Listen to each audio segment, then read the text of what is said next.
Terima kasih Mas Yusuf. Assalamualaikum Profesor Dr. Henry Subiakto. Waalaikumsalam. Assalamualaikum Dr. Kiai Haji Ubaidillah Ahmad Tamam. Terima kasih Mas Yusuf. Ini orang yang paling bertanggung jawab dalam tidak terselenggaranya acara diskusi ini adalah Mas Yusuf Mas.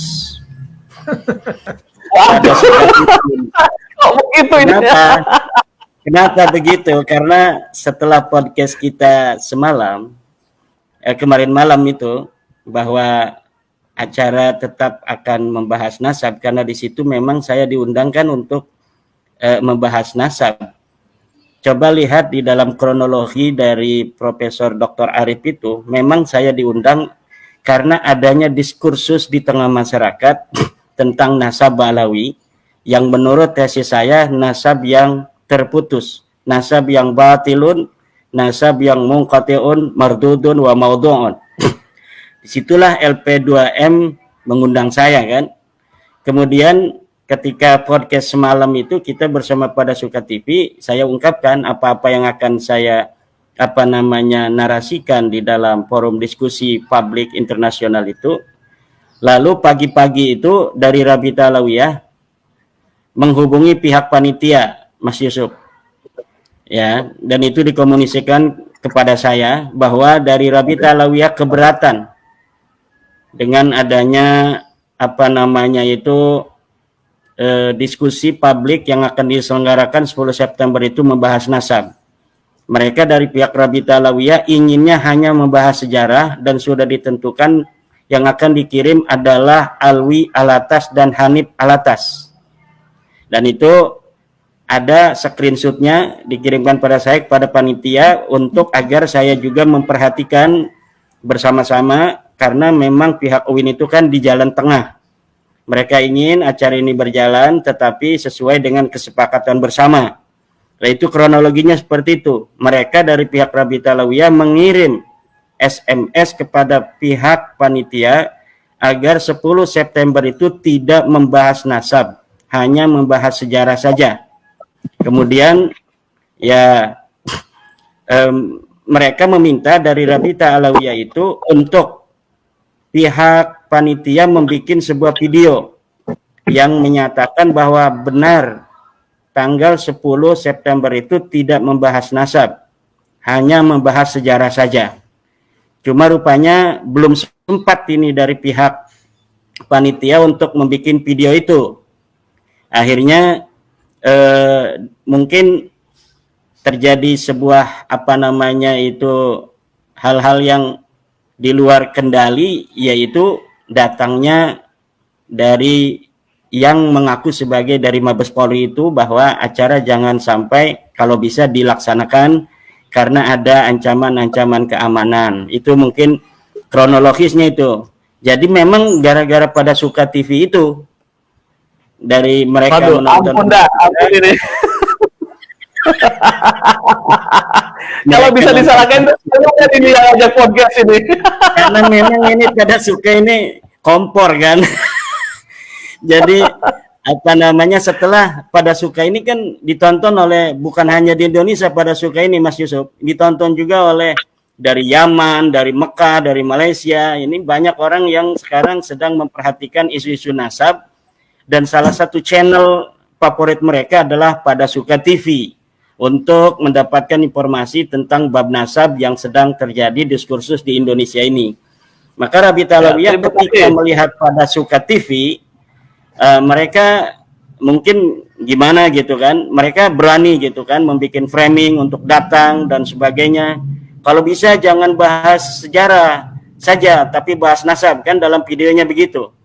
Tetapi dari belakang mereka mengatakan tidak boleh bahas nasab kan. Nah itu yang sebenarnya terjadi, dan itu masih ada buktinya berupa screenshot SMS atau WA yang disampaikan kepada saya sebagai dari pihak UIN mengharapkan acara itu sebenarnya terjadi, dilaksanakan, tetapi dengan kesepakatan bersama itu. Saya waktu itu belum memberikan statement apakah betul saya bersedia untuk hanya membahas sejarah, karena memang kalau bahas sejarah itu sudah ada tokohnya, yaitu Profesor Dr. Sumanto Al-Qurtubi. Kalau saya lebih ke dalam masalah nasab Alawi yang saya teliti kan. Jadi saya tadinya itu kalau misalnya sampai terjadi, ini luar biasa sekali. Tapi apapun yang terjadi, saya respect apresiasi terhadap UIN Wali Songo yang telah berupaya untuk mendudukkan bersama pihak-pihak yang sedang berdiskursus ini agar ada solusi di tengah-tengah masyarakat. Walaupun itu bukan keputusan, hasil diskusi itu adalah kesimpulan bukan keputusan. Tetapi minimal masyarakat akan melihat bagaimana sih dalil-dalil yang diberikan oleh saya sebagai orang yang telah secara yakin meyakinkan hakul yakin bahwa Balawi ini memang bukan keturunan Nabi. Lalu bagaimana dalil-dalil yang akan diberikan oleh Rabita Alawiyah untuk mengkanter daripada tesis saya itu? Ini mungkin masyarakat sangat menunggu itu. Karena memang diskusi itu ada yang dilakukan untuk ma'rifatu haqiqati syai'i bil yakin, ingin mengetahui hakikat sesuatu dengan yakin, yaitu tahaqquq wa tasabbut. Ada juga diskusi yang dilaksanakan hanya ingin mengatakan bahwa kita belum menyerah gitu. Seperti diskusi yang sedang akan dilaksanakan di Rabita Alawiyah, yang mereka mengundang beberapa orang dengan forum tertutup. Itu bukan diskusi untuk ma'rifatu haqiqati syai'i bil yaqin, tetapi hanya untuk mengesankan kami belum menyerah gitu. Kami masih struggle for eksistensi. Kami masih struggle untuk belum menyerah bahwa kami bukan cucu Nabi. Tidak. Nah, itu yang sedang diupayakan, dan kita memahami itu sebenarnya ya. Saya sangat memahami sebagai seorang yang meneliti dari nasab Balawi ini, bagaimana posisi psikologis mereka di dalam menghadapi sebuah kenyataan bahwa ketika diteliti apa-apa yang telah mereka yakini selama ini, ternyata setelah mereka juga ikut meneliti dari tulisan saya itu, mereka kemudian mencari maraji saya itu, mereka melihat kitab yang saya sebutkan, ternyata memang tidak ada ini. Ternyata memang tidak ada sebuah kitab nasab pun yang ditulis dari abad ke-4 sampai abad 9 yang menyebutkan bahwa Ubaid leluhur mereka ini anak Imam Ahmad bin Hambal, Imam Ahmad bin Isa, seorang keturunan Nabi yang terkonfirmasi. Ternyata benar loh, Ubaid ini nggak ada di kitab-kitab nasab dari mulai abad 4 sampai abad ke-9. Oh, ini katanya Imaduddin ini mengatakan leluhur mereka Faqih Muqaddam, Sohib Mirbat, Ali Qoli Qasam, Ubaidillah, yang katanya imam itu tidak ada di dalam kitab sejarah sama sekali. Setelah mereka juga melihat referensi-referensi saya, dilihat di dalam kitab-kitab sejarah yang saya sebutkan, oh memang kok tidak ada ini. Dalam kitab sejarah Musallam Al-Lahaji di abad ke-6 tidak ada itu nama leluhur mereka. Dalam kitab sejarah Al-Kamil Fit Tarikh tidak ada leluhur mereka. Dalam kitab sejarah As-Suluk tidak ada leluhur mereka. Dalam kitab sejarah Al-Ataya As-Saniyah di Yaman tidak ada. Ulama-ulama yang disebutkan, ulama-ulama di Mirbat disebutkan, ulama-ulama di Tarim disebutkan pada saat di mana Faqih Muqaddam itu hidup, ternyata Faqih Muqaddam tidak disebutkan sama sekali. Itu mereka mulai gundah gulana gitu kan.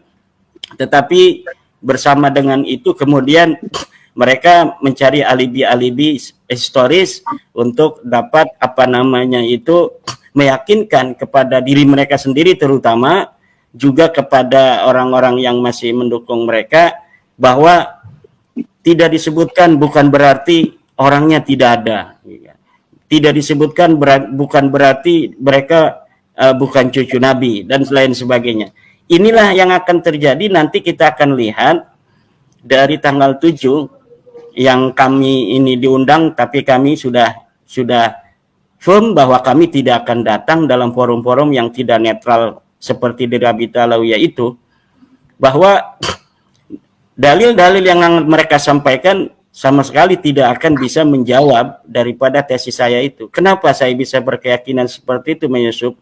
Karena algoritma dari abad 9, bagaimana penyambungan usaha-usaha itu dilakukan, itu sangat terbukti nyata bagaikan matahari di siang hari. Bahwa memang nasab mereka itu dipabrikasi pada abad ke-9 dengan mencangkok, mengokulasi sebuah nasab seorang ulama di abad ke-8 atau di abad ke-7 ya, 620 Hijriah, yaitu Abul Jadid, untuk disebutkan sebagai saudara mereka tanpa adanya sebuah dalil dari kitab yang semasa atau yang mendekati dari keberadaan Syarif Abul Jadid bahwa dia adalah saudara dari Alwi, leluhur daripada Ba'alawi. Sama sekali tidak ada. Jadi daripada formulasi di abad 9 bagaimana mereka mencangkokkan nasab itu tidak akan ditemukan pada abad-abad sebelumnya berbagai macam manuskrip-manuskrip yang akan memverifikasi keberadaan leluhur mereka atau memverifikasi nasab mereka. Tidak akan mungkin itu bisa ada. Rumel Abbas sudah berusaha untuk menjawab kesunyian itu dengan mencari manuskrip-manuskrip, sanad-sanad, tetapi itu sudah dapat dibuktikan sanad itu sanad yang palsu. Karena sebuah sanad itu tidak akan berdiri sendiri, dia akan menyebut nama-nama dari orang-orang yang bisa jadi orang itu masyhur dan juga yang tidak masyhur. Nah, dari orang-orang yang masyhur itu kemudian kita bisa untuk mengkaji apakah betul dia mempunyai murid seseorang ataukah dia mempunyai guru seseorang yang disebutkan dalam naskah itu. Dan dalam naskah-naskah yang diberikan oleh Rumel Abbas untuk menjawab keterputusan nasab Ba'alawi ini, terbukti bahwa manuskrip itu manuskrip wayang, manuskrip palsu. Kemudian mereka juga bermain di dalam kancah epistemologis. Bagaimana katanya apa yang telah saya tulis di dalam tesis itu tidak sama dengan metodologi para ahli nasab. Sebenarnya saya tidak tidak terlalu ingin memberikan bagaimana metodologi ilmu nasab itu, karena saya yakin mereka sudah paham sebelumnya seperti itu. Tetapi ketika saya melihat bahwa mereka juga tidak memahami metodologi ahli nasab di dalam menetapkan nasab, terpaksa akhir-akhir ini saya menulis juga tentang metodologi ahli nasab seperti yang telah saya jawab untuk seorang pembela Ba'alawi dari Madura.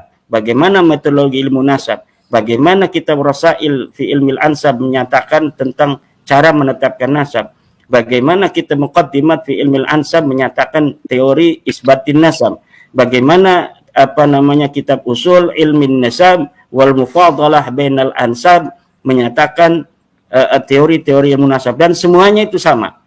Karena ilmu nasab adalah termasuk di dalam ilmu sejarah, maka ilmu nasab itu teori cara untuk menelitinya itu mirip dengan teori ilmu sejarah, yaitu heuristik, kemudian kritisasi sumber, kemudian interpretasi, dan yang terakhir adalah historiografi. Dan dari sana kita telah dapat menemukan sebuah kesimpulan yang sangat meyakinkan bahwa Ba'alawi ini memang bukan turun Nabi. Ditambah kemudian disyahidi dan dihakimi oleh tes DNA dari beberapa sampel, 180 sampel dari keluarga Ba'alawi, yang telah jelas hasil daripada tes DNA mereka adalah berhaplogrup G yang dinyatakan oleh para ahli sebagai bukan keturunan Nabi, karena keturunan Nabi harus sama dengan orang-orang Arab, yaitu J1. Nah, itu yang bisa saya sampaikan, Mas Yusuf. Jadi saya kalau untuk yang telah diputuskan oleh UIN Wali Songo itu sangat mengapresiasi, dan kita juga menerima kalau memang itu sudah menjadi keputusan UIN. walaupun saya kecewa ya. Oleh karena itu saya setuju dengan Profesor Henry Subiakto yang mengusulkan bahwa acara ini harus digelar dengan tempat yang netral, tempat yang ilmiah, yang netral, dan saya mengusulkan Forum Rektor Indonesia untuk mengadakan acara diskusi ilmiah di tempatnya, bisa di dalam negeri, di luar negeri, atau di mana saja, bisa secara offline, bisa secara online, tidak usah pakai massa, tidak usah pakai orang yang hadir, cukup saya dan Rabita Alawiyah, saya bersama beberapa teman dan Rabita Alawiyah, kemudian dihadiri oleh para profesor, para rektor dari seluruh universitas yang ada di Indonesia.